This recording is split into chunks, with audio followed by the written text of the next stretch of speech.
So, can evolution account for the origin of life in the neo-Darwinian sense? I'm talking about the mechanism of neo-Darwinism.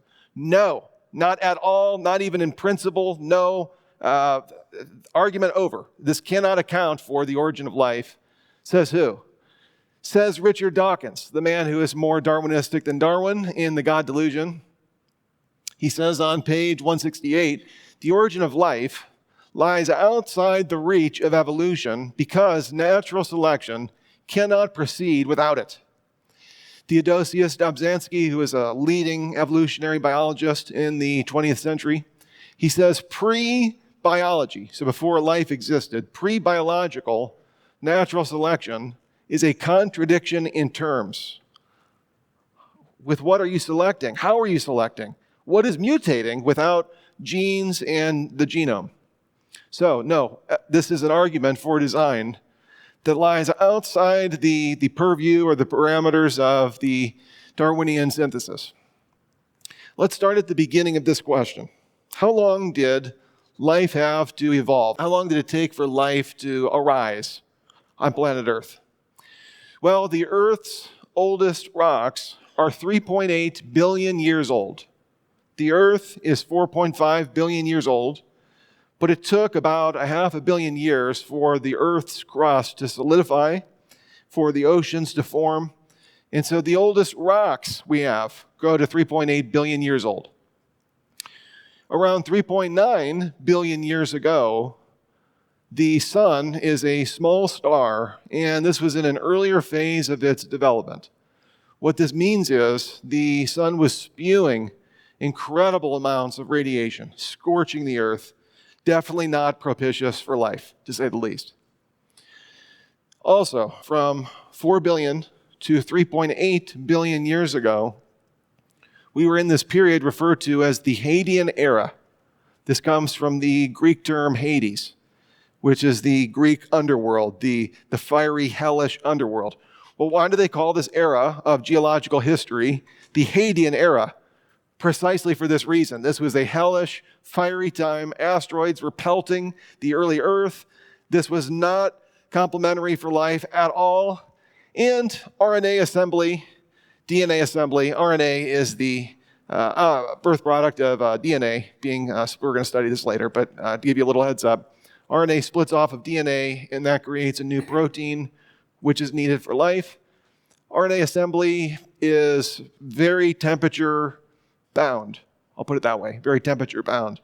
When it's inside the homeostasis of a living organism, that can really help keep the temperature very stable. For example, I'm 98.6 degrees.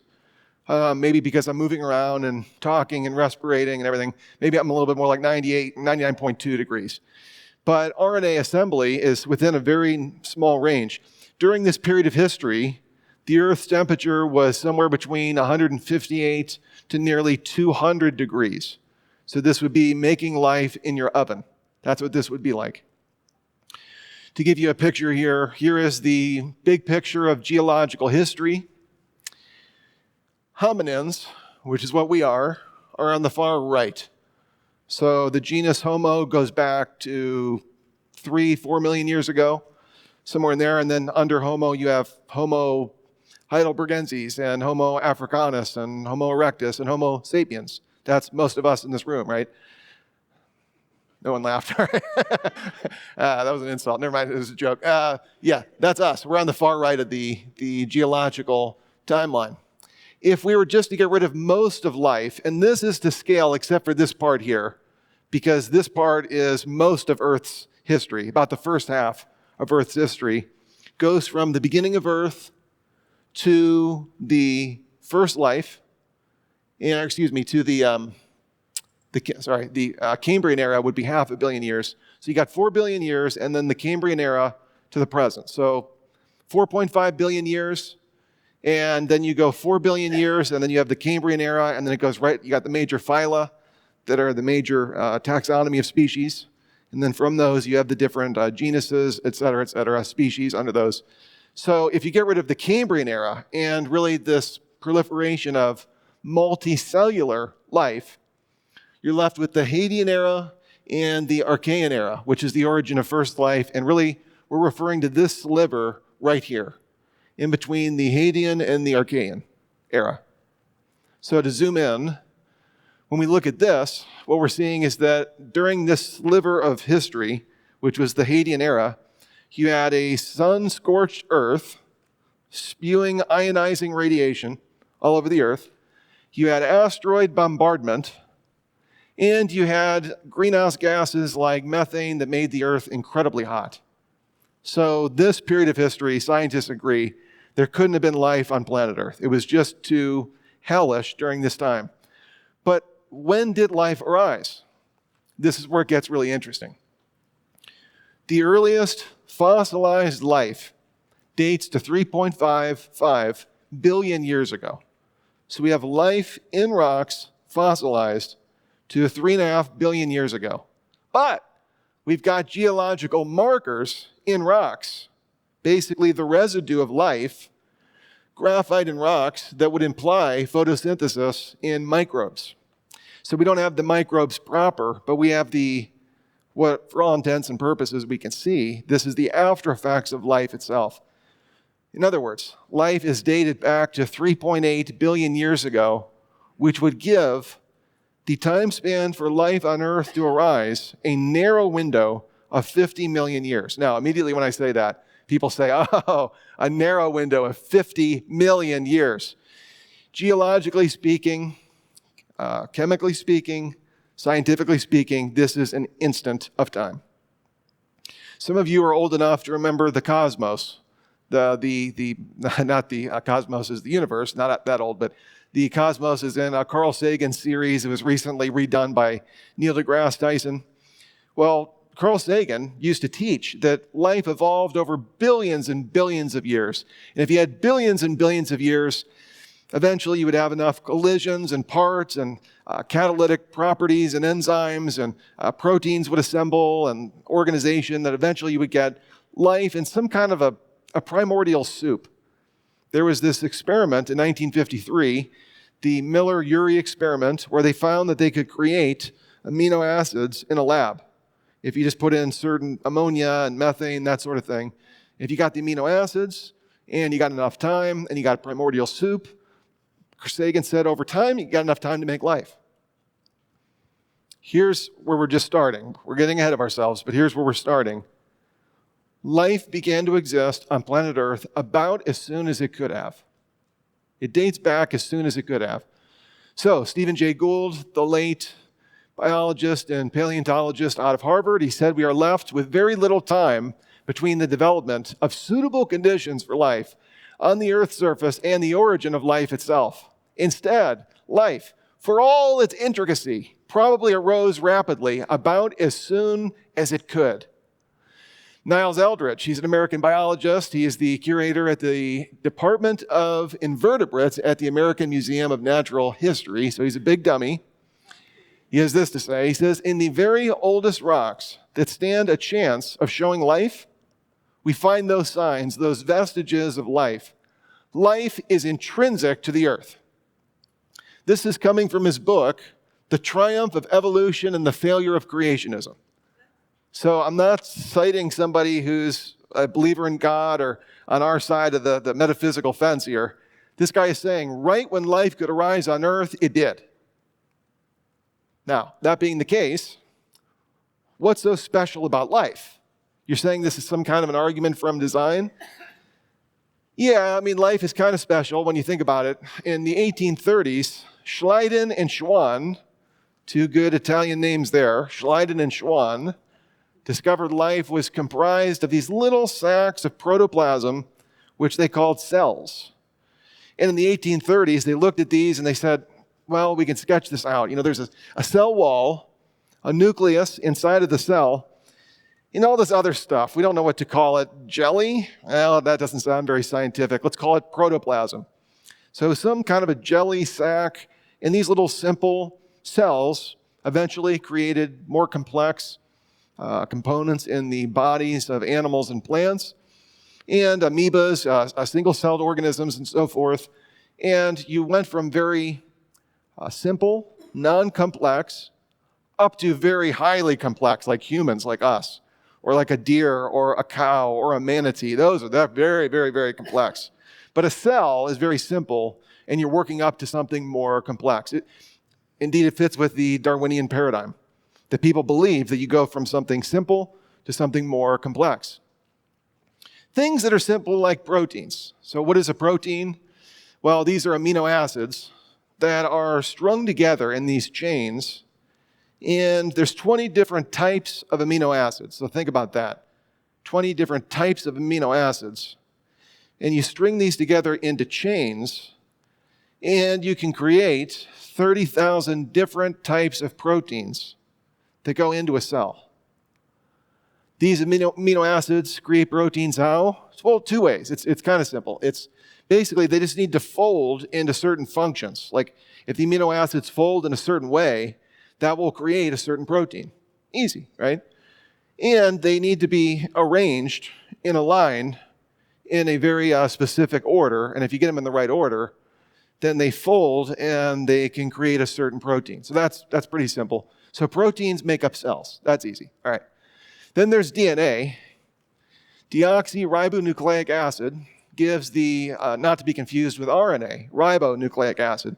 This is a nucleic acid that gives the information to build these proteins. So the DNA, I'm sure you've seen the double helix. This splits apart during translation and gene transcription, where it copies the DNA, the code, makes a facsimile, a copy, RNA, and then the RNA goes out and builds a protein.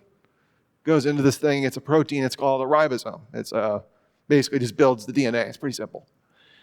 Translation occurs, it creates new proteins of various forms. And so, it's basically, you just have in cells, it's simple. You've got proteins and you've got DNA, and it's really that easy. And since Schleiden and Schwann, we've discovered that's how it is.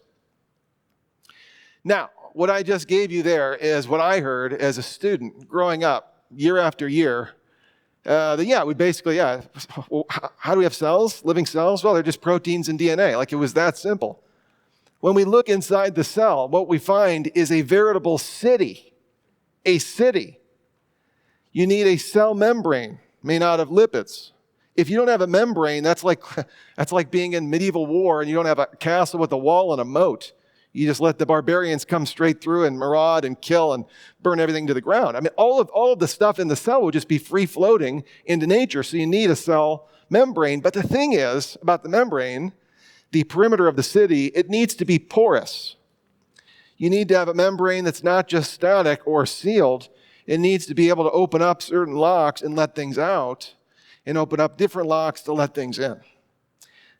The cell membrane, that's pretty, wow. So it knows how to move in order to let parts in and to let parts out of the cell. That's wow. Okay, that's just the outside.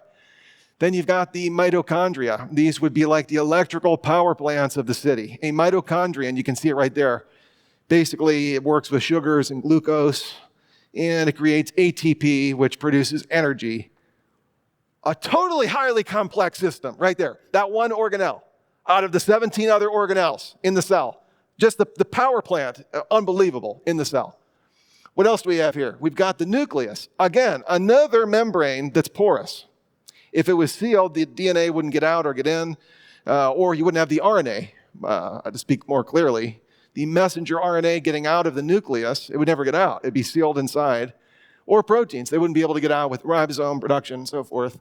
So that needs to be porous. The DNA is kind of like the governor, the state hall, the library, whatever you want to call it, the information center of the city. Then you have the endoplasmic reticulum. On the endoplasmic reticulum right here, you've got the ribosomes. Ribosomes are like the power plants. The power plants, the mills. I know we're not really a production country, we're more of a service country these days, but imagine when we were a production company and we had mills and production plants and stuff like that. We built things, steel mills, and that's the ribosomes, which live inside the rough endoplasmic reticulum. And the endoplasmic reticulum, the rough endoplasmic reticulum, is basically like Amazon.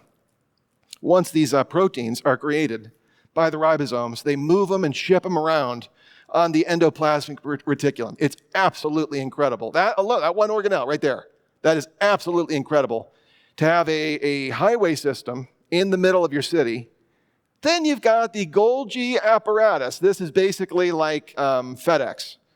You would shoot off the protein to this organelle, and this organelle at this point would decide where is it going. Is it going back into the cell? Is it going out of the cell? Oh, I left off there. Microtubules. Don't forget about the microtubules. How do we get from point A to point B in a cell? You know what the cell does? It creates a highway system, a microtubule, to move your protein from here all the way to the other end of the cell. Then, because it would become too stiff and immovable and passive in the cell, the microtubule becomes disintegrated.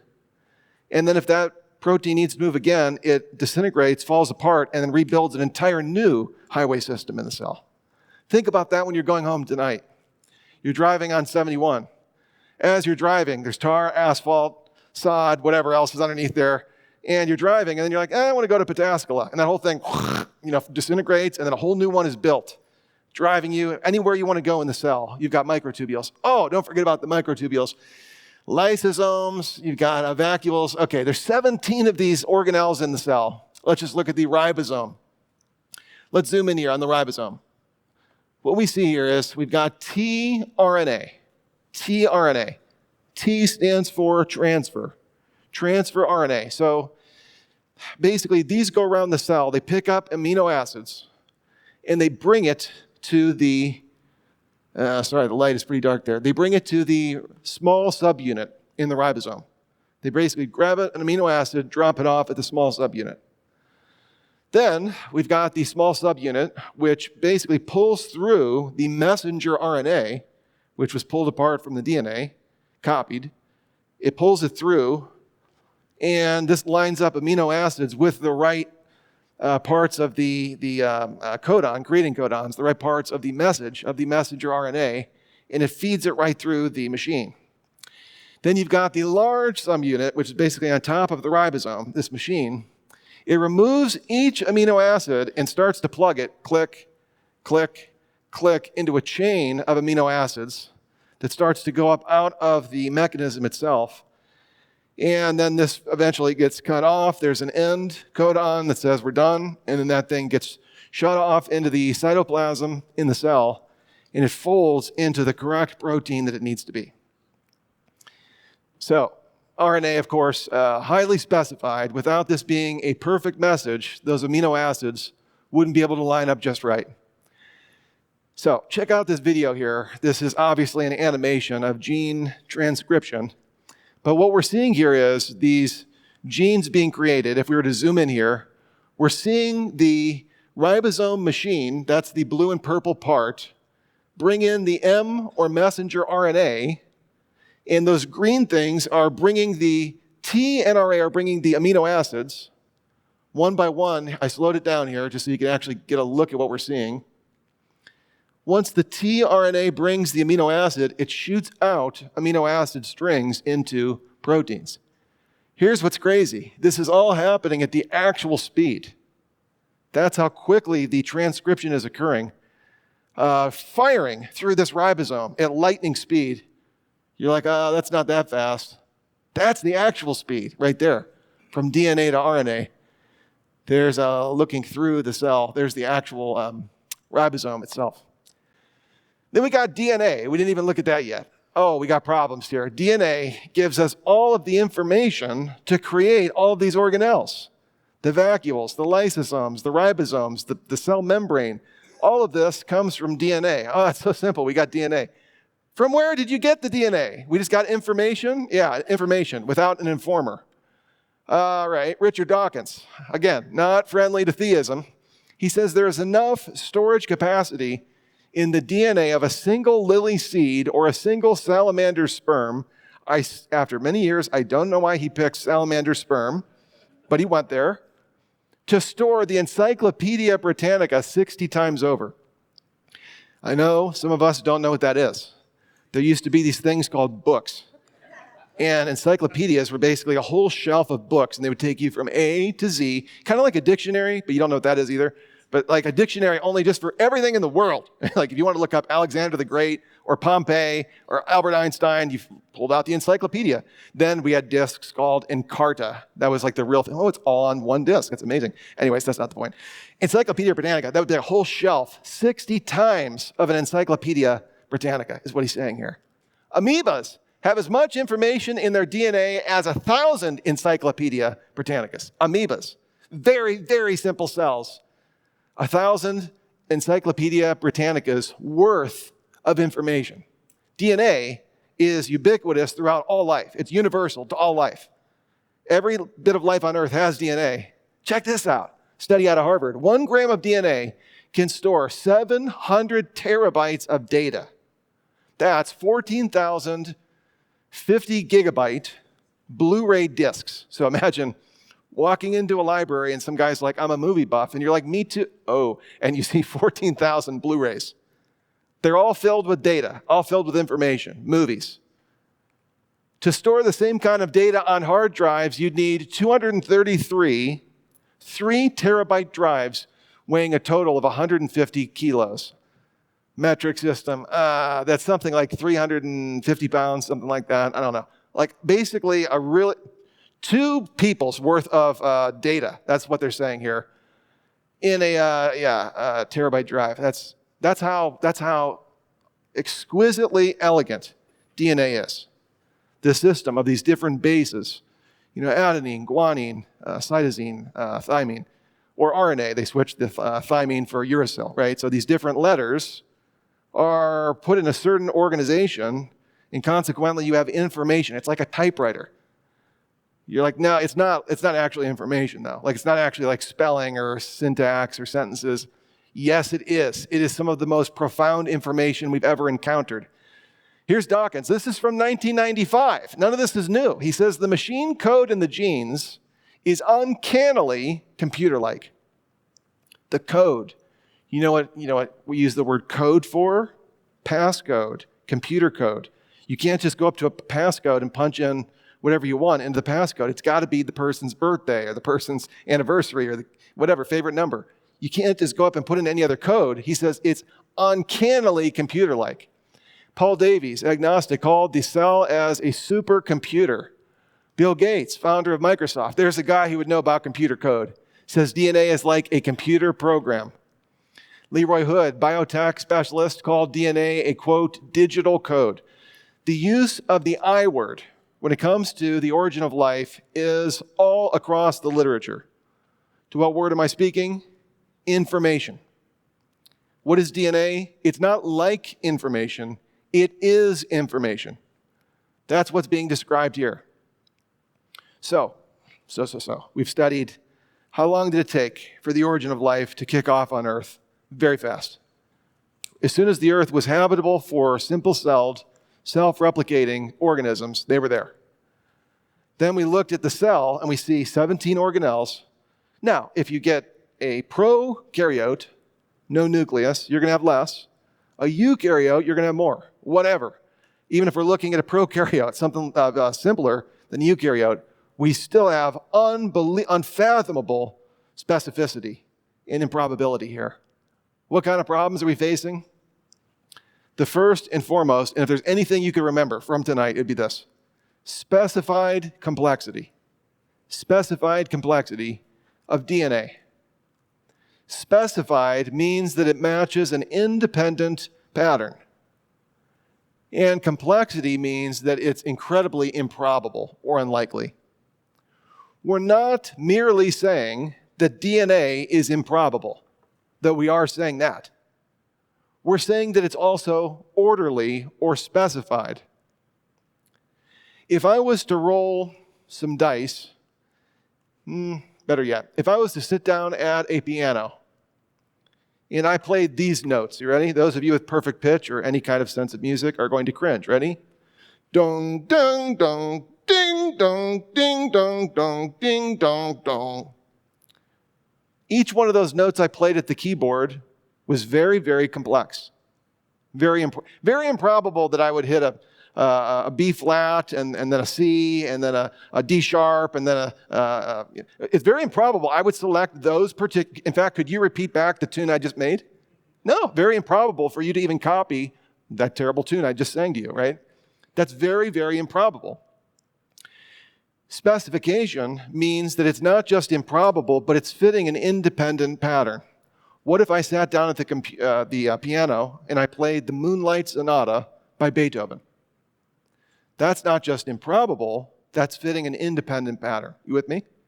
The same thing is true with DNA, only to a much, much larger degree.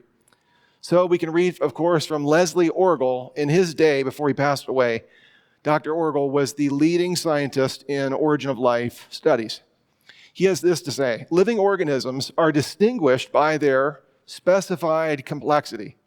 He says crystals fail to qualify as living because they lack complexity. Yeah, you can make crystals do the same thing over and over and over. That's very, very specified, that they do the same thing. It'd be like if I played D, E, G, D, E, G, D, E, G, D, E, G, D, E, G, D, E, G, D, E, G, D, E, G, D, E, G, D, E, G on the piano. You said you just played most pop music today. I said, I know. It's not very specified. There's nothing, it's just repeating the same thing over and over, but it lacks complexity. That's the problem. It does have specification, excuse me. It does have the specification to play those same three notes over and over, but that's not complex. That's a crystal. People are always citing crystals. Give me a break. There's no complexity there. Mixtures of random polymers fail to qualify because they lack specificity. Yeah, randomness, just having your kid get onto the piano, bong, bong, bong, bong, bong, bong, bong. It's very random, but there's no order. There's no specificity being described here. So it would be like getting a message, ooga, or booga, if you prefer. Ooga, ooga, ooga, ooga. O-O-G-A, O-O-G-A, O-O-G-A. That would be an example like a crystal. It's very specified, highly specified. O-O-G-A every time, very specific. But it isn't complex. As one author has put it, that's not a message, that's a mantra. You ever heard of a mantra? In Eastern thought, they give you your own mantra, and then you say the word over and over. I won't even make up a mantra, but you get the idea. Ooga, ooga, ooga, ooga. You just keep saying it over. It's not a message, it's a mantra. Random polymers or polypeptides, those are very complex, as we said, but they don't have specificity. Functional DNA and proteins have specified complexity. They have not just the improbability, but the idea that you're playing according to a pattern, that you know that didn't come about by chance. Even though it's improbable, it's fitting an independent pattern. In this case, the independent pattern is what? Not Beethoven. The independent pattern is life, being life prohibiting and actually life flourishing cells. There are 20 forms of amino acids arranging a sequence of 150, which is a small sequence, gives odds of 10 raised to the 195th power. Think about that. 150 all need to be lined up in a row, and there's 20 different types of amino acids. So you start doing the math and the exponents on this, and you realize that is a freaking high number to have that kind of specificity on okay, we go even shorter, you say. What about just 100 amino acid string? Somewhere between 10 to the 63rd or 10 to the 77th, depending on who you ask. To put that in perspective, the amount of protons and neutrons in the universe, 10 to the 80th. 10 to the 80th. Here we have somewhere between 10 to the 63rd and 10 to the 77th. High specificity. So here's our argument. You ready? Life universally uses DNA. First of all, that's an uncontroversial statement. Life universally uses DNA. 2, DNA carries complex information. Also an uncontroversial statement. 3, all information we've ever come across comes from a mind. That's the controversy right there. Right there, the metaphysical temperature gets cranked right up to an 11. And people say, whoa, okay. Life is universally imbued with DNA. Yeah. And DNA carries complex information. Of course, we're scientists, right? But all information comes from a mind. Where are you going with this? 4, Therefore, life came from a mind. I've been studying this for years, and the question always put to those who are looking for a naturalistic account for the origin of life is this. Very simple question. Give me one example where we get information that didn't come from a mind. And I've heard all sorts of examples of this. I've heard crystals. No, that's specified, but that's not complex. Nothing like what we're talking about here. I've heard spiders' webs. The spider can create a certain web. It has a certain amount of complexity, and it all works together. Wow, yeah. Did you know that they make the same web? You can actually identify the species of spider by the web. They're trained to do the same thing. And by the way, that's after that spider was programmed through evolution to create webs to collect its prey. I've heard, the most recent example I've heard is that we don't have a mind. Peter Atkins said that with a straight face. What is a mind? What do you mean all information comes from a mind? We don't have a mind, we just have a brain. So the thoughts that you're thinking aren't really your thoughts, it's just your brain thinking them. And thoughts are like my heart pumps out blood, and my liver produces bile, and my brain produces thoughts. Well, if that's the case, then I guess we shouldn't reason, we shouldn't discuss, we shouldn't communicate. The person who wins this argument is the person who yells louder or who has the bigger club. That's who wins the argument. It's not based on reason because we're throwing reason out the window if we don't have a mind, an ability to look through premises to a conclusion, evaluate evidence, and so forth. Information always comes from a mind. There's nothing spooky about this. There's nothing creepy about this. Saying, oh, no, we're saying that there's some kind of intelligence in science that we can recognize this. Folks, we recognize this all the time. You wouldn't be able to get through a single day of life if you weren't able to discern intelligence from non-intelligence. Now, are there times where we're confused? Yeah, there's times we're confused. Very few. Bringing your little baby up to a computer monitor and they type something out, very quickly we see that was not from a conscious mind, at least, a developing mind, to be sure, a soul, an ensouled being, of an animal, putters around in the mud. Maybe we try and pick out some kind of a pattern. Does it look like a face? I don't know. Looking out at the clouds, sometimes for a second, it looks like it could be, Jeffrey Dahmer or something. I don't know. You can't really see it. It's like, is it saying more about me than it is about the object out there? I kind of feel like it's like the Rorschach test with the ink blots. It's like the creep. Every time you show him an ink blot, he sees a naked lady. It's like, I think it says more about you than about the ink blot, right? We can read it in, but then all of a sudden when we see information, very clear. They use this, by the way, specified complexity in a number of different fields. Archaeology. We're talking about something as simple as a spear and a spearhead being ground down into a point that is symmetrical and pointy enough to puncture a saber-toothed tiger, something like that.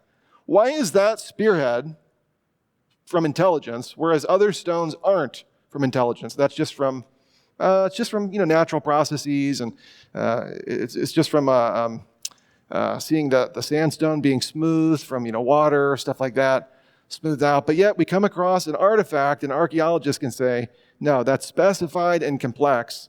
That implies that was from an ancient civilization. Archaeology, forensics. In forensics, when people come across a scene, they can tell, a murder scene that is, they can tell whether this was an accident or whether there was an intentional agent behind it, right? And I don't need to elaborate on that. Was this murder? Was there an intelligent cause? Or was this an accident? Very quickly, forensic scientists and forensic detectives can determine between the two. How about this? Paul Davies, who studied the origin of life, has a couple books that describe his findings on this. He says we're no closer than we've ever been on this subject, by the way. He is one of the biggest proponents of the SETI program, Search for Extraterrestrial Intelligence. They're pointing out their antenna out at the universe, hoping to find some kind of a radio sequence that would imply life. Have you ever seen the movie 2004, 2002? Contact with Jodie Foster. It's based on Carl Sagan's novel.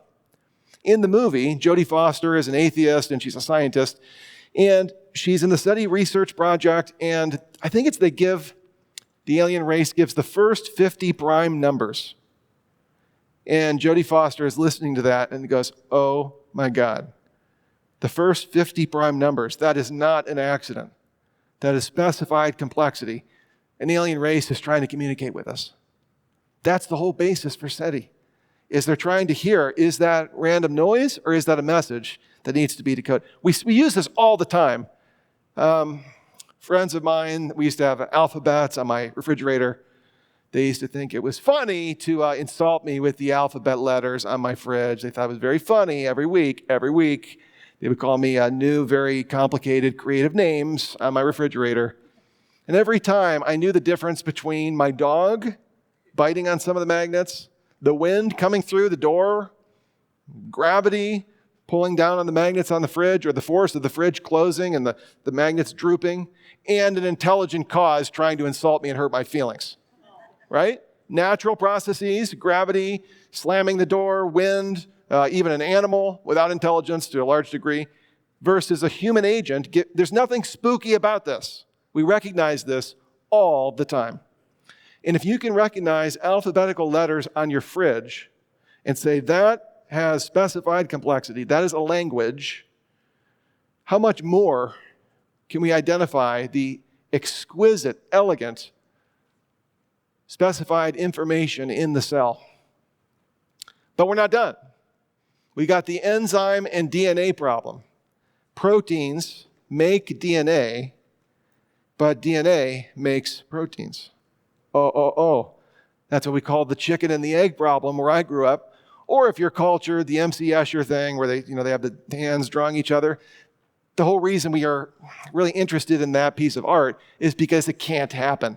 One hand can't draw the other if that's the origin of the hand in the first place. What we see here is that enzymes in DNA are needed for one another. So enzymes are these structural proteins that would give you the cell wall. You need those to have a membrane. Otherwise, you're just awash in a sea of gunk. Nothing could be formed together. We also have functional proteins. These transport the materials in the cell. We already talked about that. And regulatory proteins as well. These are enzymes that regulate chemical reactions. So to give you an example, you've got, let's say, this enzyme here and this bond. And the enzyme needs to match with the bond, and the enzyme, anything lactase, can break apart that bond. Anything with the ACE ending is an enzyme. So this would be one simple example. A bond, it breaks at the activation site, and now you have two products as a result. That'd be a catalytic process. Okay, those are enzymes. Build the membrane. They transport everything. They regulate everything in the cell. That's the city. Now, unless you want everyone in the city to go on unemployment and nobody does anything but stays at home, well, then you'd have a dead cell. The problem is these protect, unzip, and release DNA to form RNA. However, DNA is what creates the cells in the first place. Do you see the difficulty? Let me put it in a different way. We need DNA to create enzymes and proteins, but we need enzymes to have DNA. So this is a classic chicken and egg issue. David Goodsell, a molecular biologist, he says, this, quote, is one of the unanswered riddles of biochemistry. Which came first, proteins or protein synthesis? If proteins are needed to make proteins, how did the whole thing get started in the first place? Richard Lewontin, Harvard biologist, he says, no living molecule, i.e. a biomolecule, not just any molecule, is self-reproducing. Only whole cells may contain all the necessary machinery for self-reproduction. Not only is DNA incapable of making copies of itself, aided or unaided, but it is incapable of making anything else. The proteins of the cell are made from other proteins, and without that protein-forming machinery, nothing can be made. But we're not done. We've got homochirality. What's that? Homo meaning the same, homogeneous. And chirality, chiral, this comes from the Greek word cher, or if you're a good Greek student, that key letter is cher. My professor said, you really got to get the phlegm into it. Chiral, all right, but we would just say chiral, like we would say Christ has the key letter. You don't care. Okay, anyways, the word care is the word hand in Greek. Homo, hand. Homochirality, one-handed for amino acids. What's that mean? I'll show you. So here we have symmetry. On the left here, we've got alanine, and on the right, we've got the other form of alanine, left-handed and right-handed. So you see that? If you look at your hands, what if you had two left hands or two right hands? What if you tried to put your right glove on your left hand? It doesn't fit. Well, this is the same with amino acids. They all have to be homochiral, one-handed. They have to be one and not the other. Now, they could come in both forms, but they don't when it comes to life. Amino acids are always left-handed in life.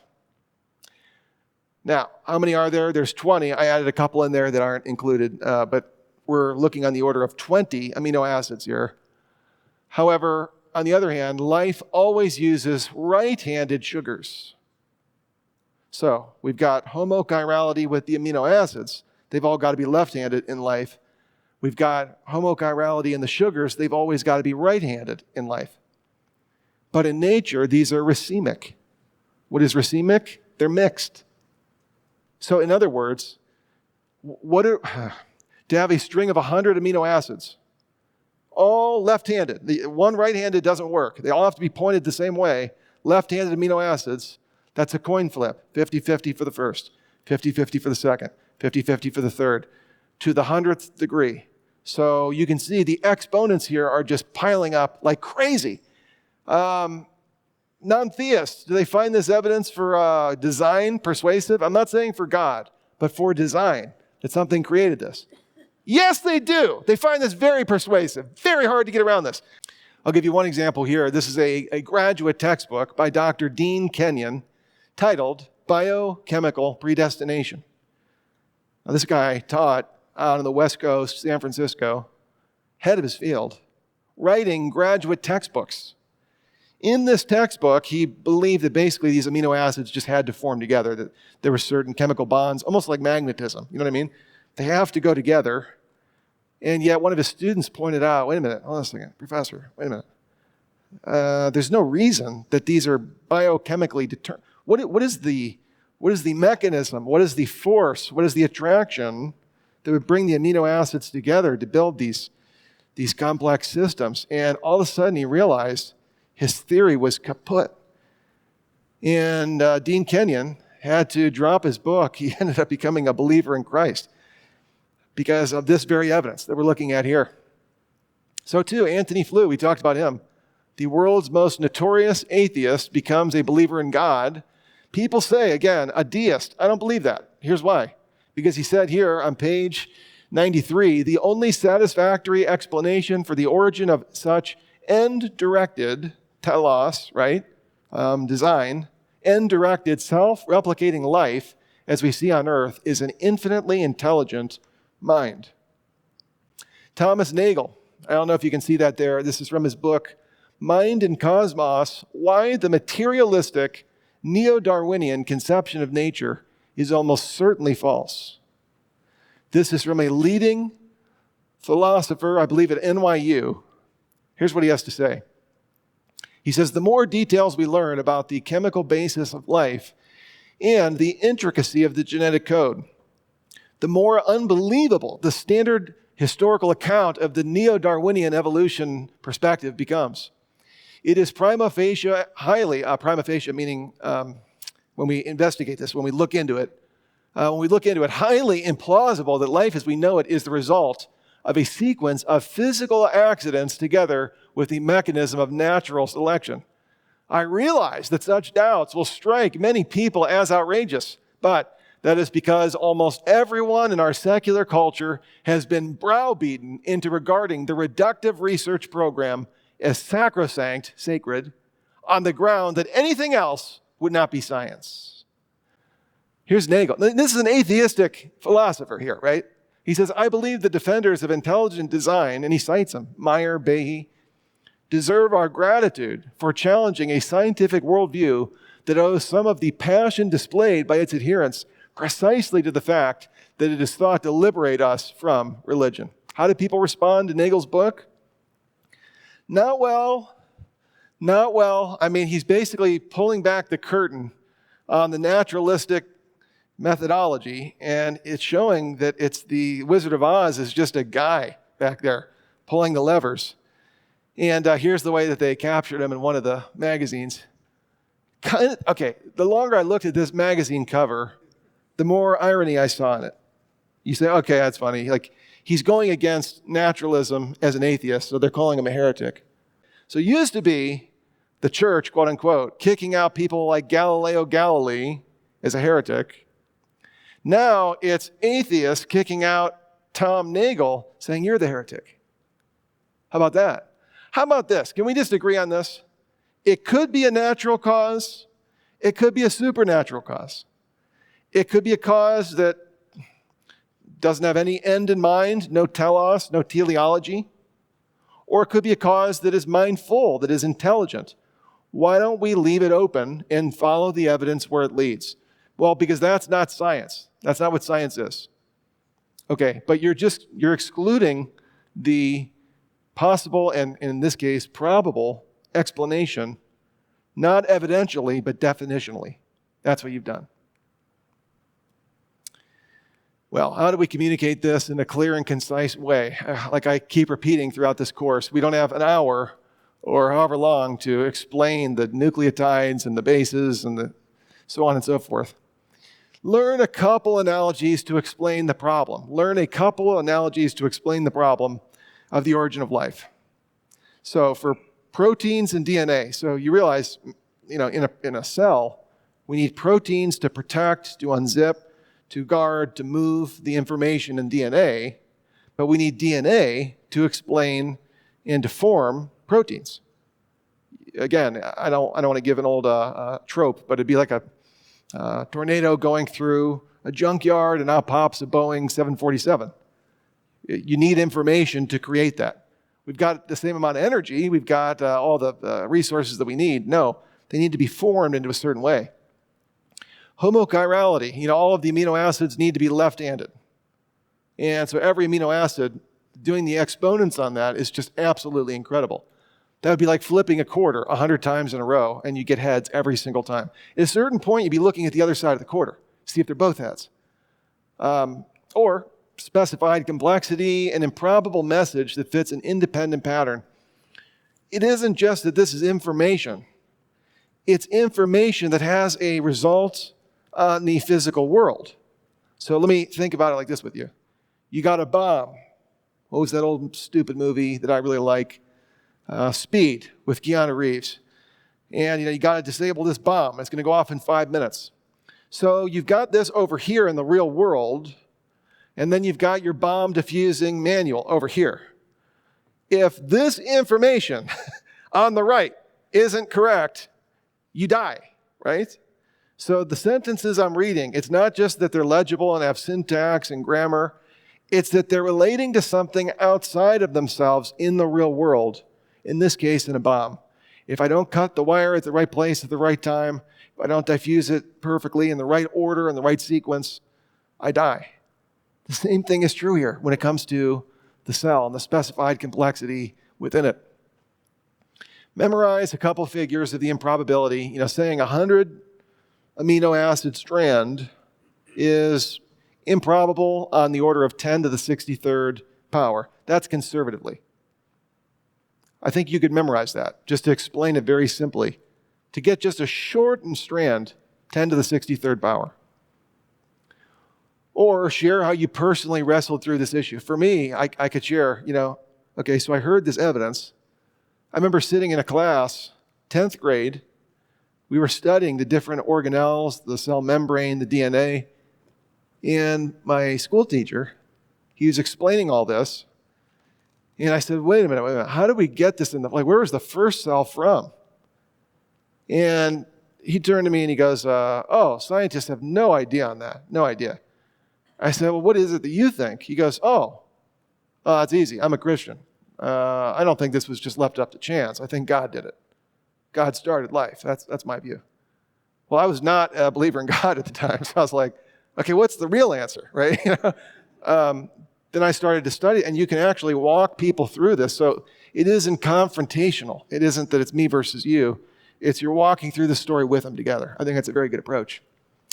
And asking key questions to generate quality dialogue. Questions like, how do you think we went from a bunch of just chemicals on the early earth to a complex living organism? How do you think that happened? Or can we think of an example where we got information without a mind involved? I can't think of a single example of that. How about this one? If trained chemists cannot create life this complex in a lab, then how could blind processes accomplish this? And I did not stutter on that. If trained chemists cannot create life this complex in a lab, which they cannot do this. We're going to get to that in part 2. Highly intelligent people can't do this.